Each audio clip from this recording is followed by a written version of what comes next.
오늘 전할 말씀 제목은 떠나야 살아납니다 입니다.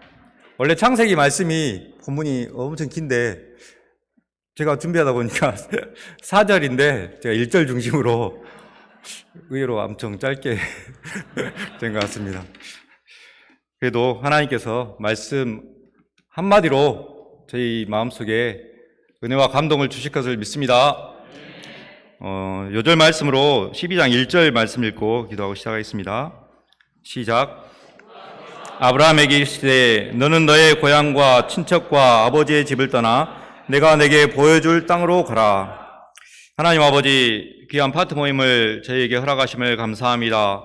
부족한 저희를 쓰셔서 창세기 12장 이 말씀을 전하게 하심을 감사합니다. 이 말씀이 제 심령에 역사하게 놓으시고 저희 마음에 감동을 주셔서 하나님의 명령에 따라 움직이는 아브라함과 같은 복을 받는 축복된 자들이 될 수 있기를 간절히 기도합니다.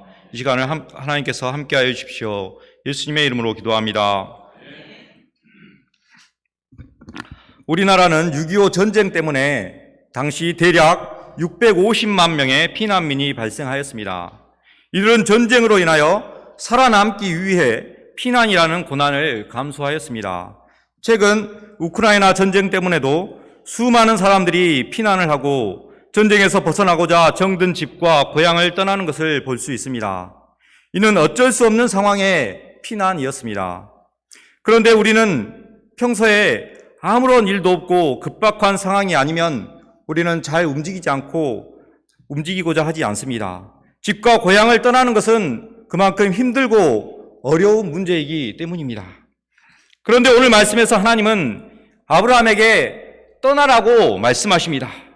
떠나야지 영원히 살기 때문입니다. 이에 아브라함은 하나님의 말씀을 따라 순종함으로 떠나서 하나님의 백성 이스라엘의 믿음의 조상이 되었습니다.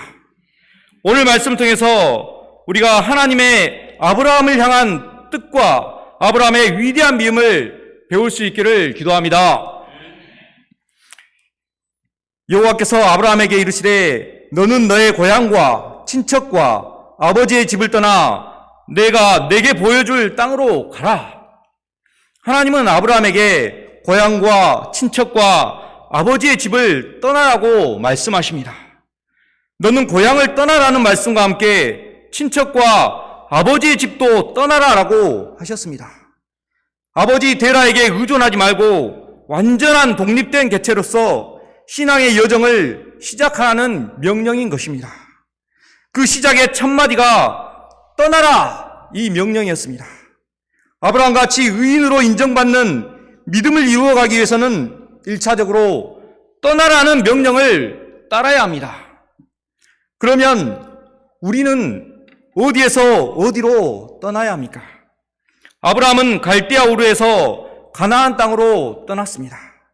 그렇지만 우리는 세상으로부터 예수 그리스도의 품을 향하여 떠나야 합니다. 떠나라는 명령은 세상과 구별된 삶을 살아라. 말씀대로 행하는 삶을 살아라. 복음을 전파하는 증인의 삶을 살아가라는 뜻으로 받아들일 수가 있습니다. 우리는 이미 떠나라는 명령을 받아서 출발을 하였고 지금 열심히 가고 있는 중입니다. 죄와 악이 지배하고 사망 권세의 공포가 있는 세상으로부터 탈출하여 부활이요 생명이신 예수 그리스도를 향하여 나아가고 있습니다. 그런데 가다 보니 이런저런 유혹과 시험을 만납니다. 이런저런 안식과 여유를 만나고 이런저런 타협과 흥정도 만납니다. 이런저런 향락과 방탕을 만나고 이런저런 게으름과 나태함을 만나기도 합니다.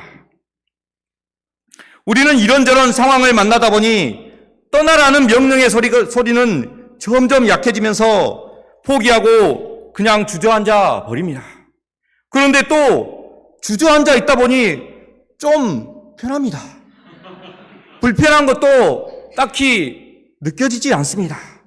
다른 것 안 해도 이 정도면 충분한 것 같습니다. 더 이상 아무것도 하지 않게 만드는 것이 바로 사탄의 목표입니다. 더 이상 예수님이라는 목표를 향해 나아가기를 멈추면 구원의 은혜와 부활의 소망은 작동을 멈춰버립니다. 게으름과 나태함에 빠지면 참으로 답이 없어집니다. 우리는 코로나 팬데믹을 2년 정도 겪으면서 현재의 상황에 점차 또 많이 안주하게 되었습니다. 어쩌다 보니 영상으로 하는 예배와 수양회가 더 부담이 없고 편해지기도 하였습니다.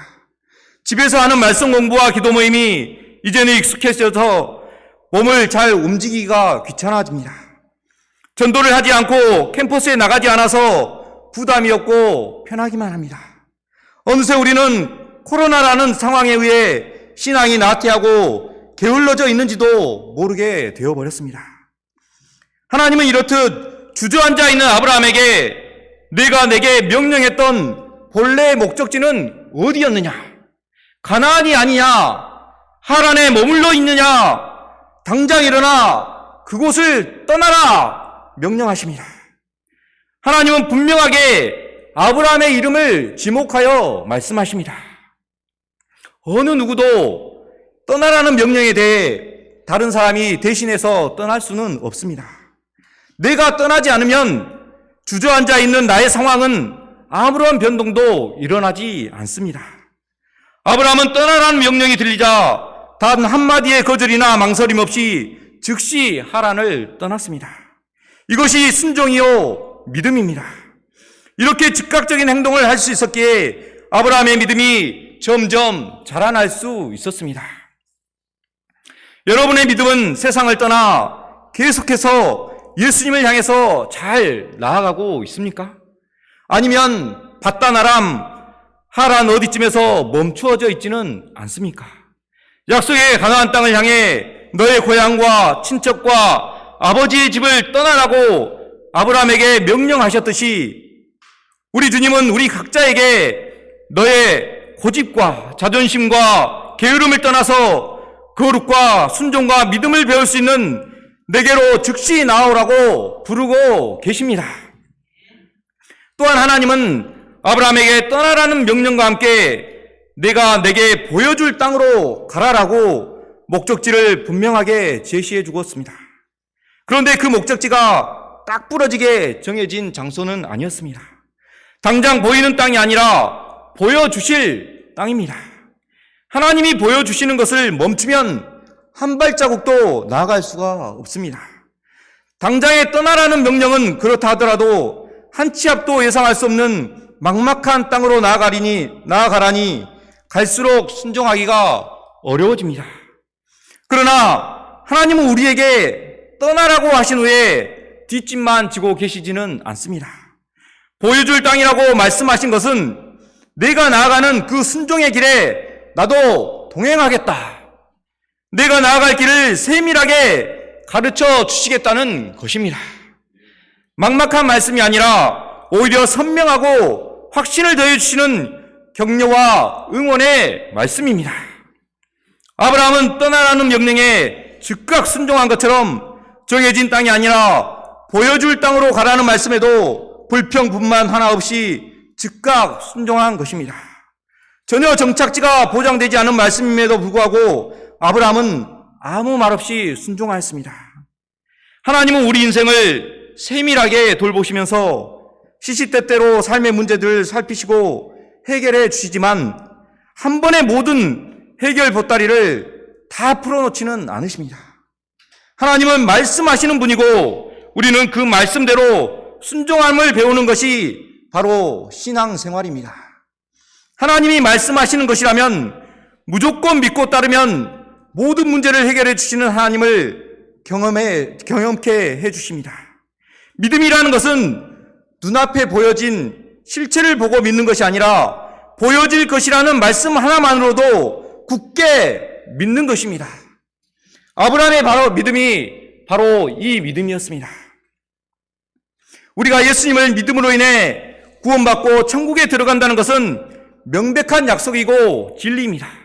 그러나 우리가 예수님 믿는다고 해서 곧바로 하나님과 같이 거룩해지고 겸손해지고 복음을 위해 죽도록 충성하는 믿음의 용사가 되지는 않습니다. 예수님 믿는다고 해서 지금 당장 천국에서와 같은 영광의 실체를 경험할 수도 있는 것이 아닙니다. 예수님을 믿고 있지만 여전히 내 믿음은 연약하고 여전히 천국에 대한 소망은 희미하기만 합니다. 그렇지만 보여줄 땅으로 가라는 말씀만을 믿고 당장 짐 싸서 먼 길을 향해 나갔던 아브라함같이 하나님이 나에게 무엇이라고 말씀하시든지 가라고 하는 그곳을 향해서 하라고 하는 그 일을 향해서 묵묵히 전진해 나가는 것이 진실한 믿음이요 하나님이 인정하시는 의인의 믿음인 것입니다. 이 하나님을 믿고 따를 때 아브라함을 통해 하나님은 큰 민족 이스라엘을 이루어 주셨습니다. 그 아브라함의 이름이 믿음의 조상으로 역사 속에 유명해지고 복의 근원되는 인생을 살게 하셨습니다. 우리가 이 아브라함의 하나님을 믿는 믿음으로 순종하여 하나님께 복을 받고 풍성케 되는 귀한 인생을 살아가기를 기도합니다. 오늘 말씀을 통해 볼 때 하나님은 저를 음란과 정욕으로 얼룩진 환경, 술과 허무의 세상에서 떠나 귀한 인생을 살도록 축복하셨습니다. 남자들이란 동물들은 참으로 추악하고 음란함으로 똘똘 뭉쳐 있습니다. 음담 폐설 덩어리가 뇌의 97%를 차지하고 술과 허세가 나머지를 차지하는 것이 당연하다고 저는 생각했습니다. 이것이 저의 지극히 정상적인 상식이라고 생각하였기에 저는 이 음란함과 정욕이 가득 찬 인생을 살아가고 있었습니다. 그런데 우연치 않게 시작된 UBF 생활이 나의 삶의 변화를 가져왔습니다. 말씀을 듣고 예배를 드리는 생활을 하는 것뿐인데 당연하던 이런 음란함과 정욕적인 것이 일시적으로 사라져버린 듯이 알 수 없는 즐거움과 기쁨으로 가득하여 살아가고 있음을 어느덧 깨닫게 되었습니다. 그것이 바로 예수님을 알게 된 기쁨과 나를 최고의 작품으로 창조하신 하나님을 알게 되면서부터였습니다.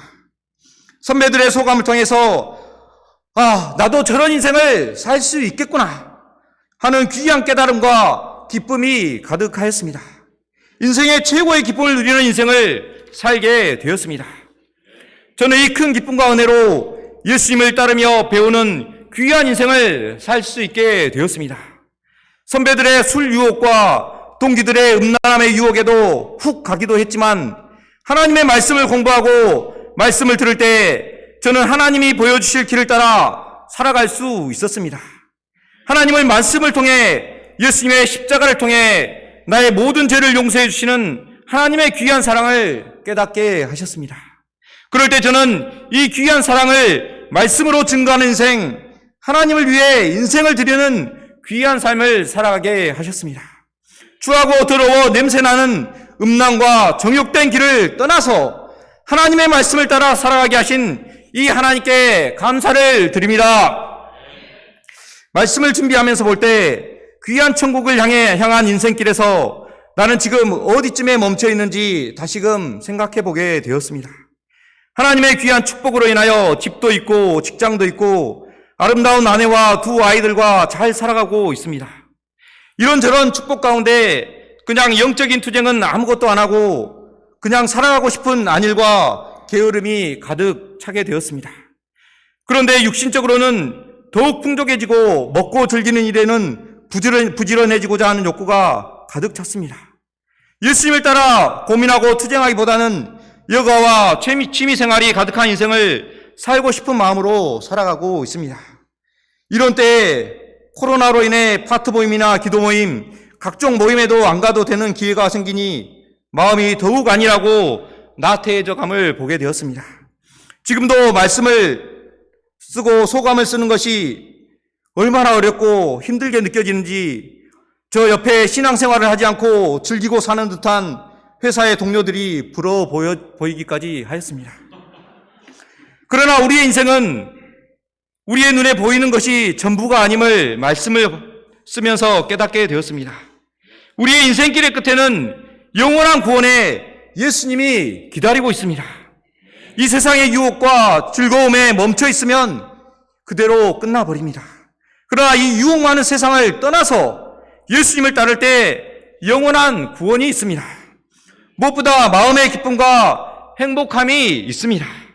이는 예수님을 따르는 사람만이 알 수 있는 귀한 은혜요 행복입니다. 제가 다시금 말씀과 같이 하나님이 보이시는 땅으로 떠나가는 귀한 삶을 살아가기를 기도합니다. 다 같이 요절로 1절 말씀 읽고 기도하겠습니다. 시작. 여호와께서 아브라함에게 이르시되 너는 너의 고향과 친척과 아버지의 집을 떠나 내가 내게 보여줄 땅으로 가라. 하나님 아버지, 저희가 이 현실에 다가오는 많은 유혹과 시험과 또 상황으로 인해서 예수님을 따르지 않을 때가 얼마나 많이 있습니까? 저희가 이러한 저희 안일함과 게으름을 발견하고 회개함으로 하나님께서 떠나라고 하신 예수님의 품으로 순종하여 떠나갈 수 있기를 기도합니다. 제가 예수님을 따라가는 인생이 얼마나 기쁘고 행복한지 마음에 깨닫게 하시고 제 인생길이 온전히 하나님과 함께하는 길이 될 수 있도록 축복하여 주시기를 기도합니다. 말씀 주심을 감사합니다. 예수님의 이름으로 기도합니다.